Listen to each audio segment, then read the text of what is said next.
नारायणं नमस्कृत्य नरं चैव नरोत्तमं देवीं सरस्वतीं व्यासं ततो जयो मुदीरयेत्। নমস্কার শ্রোতা বন্ধুরা, গ্রন্থধারা ইউটিউব চ্যানেলে আপনাদের সবাইকে স্বাগতম। শ্রোতা বন্ধুরা, সনাতন ধর্মের 18টি পুরাণের মধ্যে ব্রহ্মবৈবর্ত পুরাণ একটি অনবদ্য এবং অন্যতম পুরাণ। সেই ব্রহ্মবৈবর্ত পুরাণ পুঙ্খানুপুঙ্খভাবে সম্পূর্ণরূপে আমি ধারাবাহিকতার সাথে আপনাদের সামনে প্রস্তাবনা করব। ব্রহ্মবৈবর্ত পুরাণের প্রথম বিষয় হচ্ছে গোলক আদি সৃষ্টি বর্ণন। সুপ্রাচীন ভারতবর্ষের মহাপুণ্যস্থান নৈমিষারণ্য। এই নৈমিষারণ্যে শৌনক মুনি সহ আরও পুণ্যাত্মা সাধু মুনিজনের বসবাস। সেখানে তারা সর্বদা তপ জপ পূজা পাঠ যাগযজ্ঞ করে ভগবান শ্রী হরির আরাধনায় মত্ত থাকেন। একদিন প্রাতঃকালে সমস্ত সাধু মুনিগণ তারা তাদের নিত্য কর্ম সমাহা করে কুশের আসনে বসে ভগবান শ্রী হরির আরাধনায় মত্ত ছিল। এমতো সময় সেই স্থানে লোমহর্ষণ মুনির পুত্র সৌতি মুনি এসে উপনীত হন।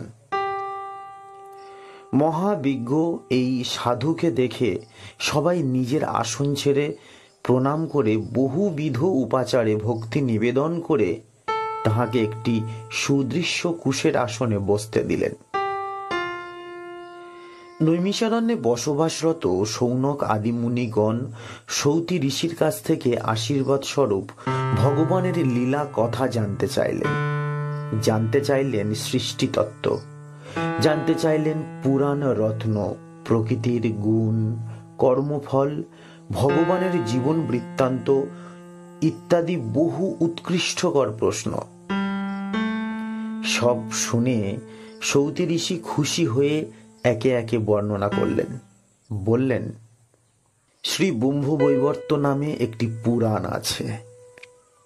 সেই পুরাণে আপনাদের সমস্ত প্রশ্নের উত্তর আছে। সেই পুরাণ আমি আপনাদের আজ বলবো। এই পুরাণ সূত্রটি গোলক বিহারী প্রথমে ব্রহ্মাকে দেন, তারপর ব্রহ্মা ধর্মকে দান করেন। ধর্ম তার পুত্র নারায়ণ ঋষিকে দান করেন। নারায়ণ ঋষি সেই পুরাণটিকে নারদ মুনির হাতে অর্পণ করে। নারদ মুনি পুরাণটি দেন বেদব্যাসকে। বেদব্যাস মুনি সেই পুরাণ সূত্রটি বিস্তার করে 18,000 সুললিত ছন্দ শ্লোক রচনা করেন। সেই রচনাবলী কৃষ্ণ দ্বৈপায়ন ব্যাসদেব মহাশয় দয়া যোগে আমাকে দান করেন। পুরাণটি মূলত 4 খণ্ডে বিভক্ত: ব্রহ্মখণ্ড, প্রকৃতিখণ্ড, গণপতি খণ্ড ও কৃষ্ণ জন্মখণ্ড। আমি প্রথমে আপনাদের ব্রহ্মখণ্ড শোনাব। ব্রহ্মখণ্ড শ্রবণ করলে অজ্ঞান তিমির নাশ হয় ও জ্ঞানের পথ সমুজ্জ্বল হয়। এই ব্রহ্মখণ্ডের প্রথম বিষয় হল গোলক আদির সৃষ্টি রহস্য। প্রলয়ের কালে অনন্ত এক স্বতঃস্ফূর্ত জ্যোতির প্রভাবে প্রভাবিত হয়েছিল। কোটি সূর্যের সমান তেজ ওই আলোক জ্যোতির। অতি ভয়ানক উত্তাপ ওই তেজস্বী আলোই হলো এই বিশ্ব রচনার প্রধান কারণ। এই যে ভয়ানক উত্তপ্ত আলোক জ্যোতি, এই জ্যোতি হলো ভগবান শ্রী হরির শরীরের আলোক প্রভা বিস্তৃতি লাভ করে ওই রকম ভয়ানক আলোক দ্রুতি সৃষ্টি হয়েছে। এই জ্যোতির মধ্যে বিরাজমান আছে ত্রিলোক, স্বর্গ, মর্ত্য আর রসাতল। এই ত্রিলোকের উপরে আছে গোলক, সেথায় ঈশ্বরের বাস, সেথায় সর্বদা ঈশ্বর দৃশ্যমান। গোলাকার এই গোলকের আয়তন হল 3 কোটি যোজন। গোলকের অতি উজ্জ্বল মনোরম প্রভা নিরন্তর দিক দিগন্তরে প্রতিভাত করছে। গোলকের রত্নময় মাটি অপূর্ব, অসাধারণ। যোগীগণের কল্পনা শক্তিও সে মাটির শোভা কল্পনা করতে পারে না। কেবল বৈষ্ণবগণ ধ্যানের দ্বারা দেখিতে পায়।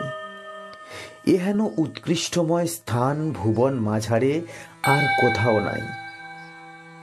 পরম পুরুষোত্তম বিশ্বনাথ শ্রীহরির করুণাপূর্ণ যোগবলের প্রভাবে এই গোলক নগরী অন্তরিক্ষে অবস্থান করছে। এই গোলক নগরী বিশেষ গুণে সমৃদ্ধ। সেখানে রোগ নেই, শোক নেই, তাপ নেই, দুঃখ নেই, মৃত্যু ভয় নেই। সে স্থান সদা সুখময়। সেথায় দিব্য রতন দ্বারা গঠিত অসংখ্য মন্দিরের শোভা বড় মনোরম। প্রলয়কালে শ্রীকৃষ্ণ এই গোলক নগরীতে অবস্থান করেছিলেন। সৃষ্টিকালে কত যে গোপ গোপী, কত যে শোভা, তাহার অপূর্ব রূপের কথা কেউ বর্ণনা করিতে পারবে না। এই গোলক থেকে 50 কোটি যোজন দক্ষিণে অবস্থান করছে বৈকুণ্ঠ নগরী। তার বাম দিকে শিবলোক। অতি মনোরম গোলকের মতো এখানকার প্রাকৃতিক সৌন্দর্য মধুর, মনোময়। এই যে বৈকুণ্ঠ নগরী, এর আয়তন 1 কোটি যোজন।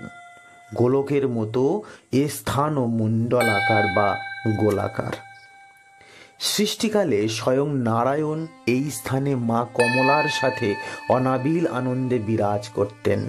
আবার প্রলয়কালে এই স্থান লয় হয়ে যায়। বৈকুণ্ঠের বাম ভাগে শিবলোক। এই লোকের বিস্তৃতি 1 যোজন কোটি। জরা, মৃত্যু, দুঃখ, ক্লেশ এ স্থানে স্পর্শ করতে পারে না। সেথায় দেবাদিদেব মহাদেব আনন্দিত মনে পারিষদগণ নিয়ে বসবাস করেন। যখন পারিষদগণ মহাদেবকে চারিদিক থেকে বেষ্টন করে শ্রদ্ধা জানায়, তাহার কি অপরূপ রূপ! এই স্থান ও প্রলয়কালে বিনাশ হয়ে যায়। গোলকধাম সদা ও নিরন্তর। তার জ্যোতি পূর্ণ স্বতঃস্ফূর্ত প্রভা কি মনোহর! সেই জ্যোতি সদা আনন্দময়। যোগাসনে সমাহীন কোন কোন যোগীগণ সেই জ্যোতি দেখতে পায়। ধ্যানমগ্ন যোগীগণ সেই জ্যোতিকে ব্রহ্মরূপে জ্ঞাত করতেন এবং পরম শ্রদ্ধার্ঘ্যে সেই জ্যোতিকে সেবা করে আনন্দ লাভ করতেন। বস্তুত এই জ্যোতি হরির শরীরের প্রভা ভিন্ন আর কিছু নয়। ধ্যানমগ্ন মহাত্মারা সেই জ্যোতির মধ্যে মনোহর এক মূর্তি নিরীক্ষণ করেন। যোগীগণ জ্ঞান নেত্র দ্বারা দর্শন করেন, আহা কি মনোরম রূপ! জলদ বরণ, তাহার মাঝে বিরাজ করছেন এক উত্তম পুরুষ।